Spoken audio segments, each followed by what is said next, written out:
સુરક્ષા છે, દેશની આંતરિક સુરક્ષા છે, જે દેશનો આર્થિક અર્થતંત્ર જે છે એનો જે ગ્રોથ વધી રહ્યો છે, એના કારણે પણ દેશની સમગ્ર જનતા દેશનું સુકાન ફરી વખત માનની નરેન્દ્રભાઈને સોંપવા માટે રીતસર થનગની રહી છે. અને આજે આપ જોઈ રહ્યા છો કે સમગ્ર ગુજરાતની સાથે સાથે ભાવનગર અને એક ગામડાઓમાં પણ વહેલી સવારથી બૂથ ખુલ્યા પહેલાં એટલે કે 7 વાગ્યા પહેલાં મતદારોની લાઈનો લાગી ચૂકી છે.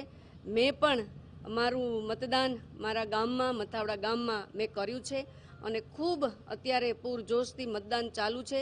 ભારતીય જનતા પાર્ટીનો વિજય નિશ્ચિત છે. ભાવનગર લોકસભા પણ અમે ઐતિહાસિક લીડથી જીતવાના છીએ અને માનનીય નરેન્દ્રભાઈ દેશના વડાપ્રધાન બનવાના છે. ખાસ કરીને જે રીતે સવારથી જ લોકોનું મતદાનની અંદર વેઇટિંગ લાઈનો જે જોવા મળી રહી છે તેને લઈને આપને લાગી રહ્યું છે કે પુનરાવર્તન થાય કે પરિવર્તન થાય?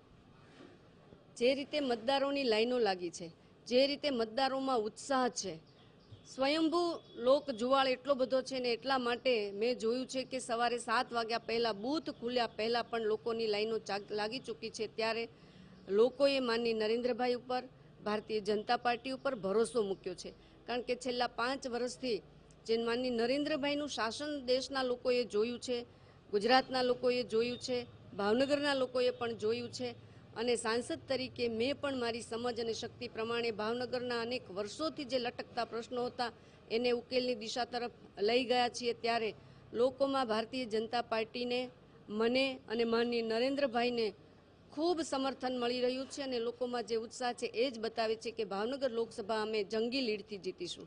આ હતા ભારતીય જનતા પાર્ટીના ઉમેદવાર ભારતીબેન શિયાળ. તેમનું સ્પષ્ટ કહેવું છે કે સવારથી જે મતદારોની લાઈનો દેખાઈ રહી છે તે તેમના તરફ છે અને જે પોતાનો વિજયનો વિશ્વાસ વ્યક્ત કરી રહ્યા છે અને ફરીવાર સરકાર મોદી સરકાર બની રહી છે તેવું તે કહી રહ્યા છે.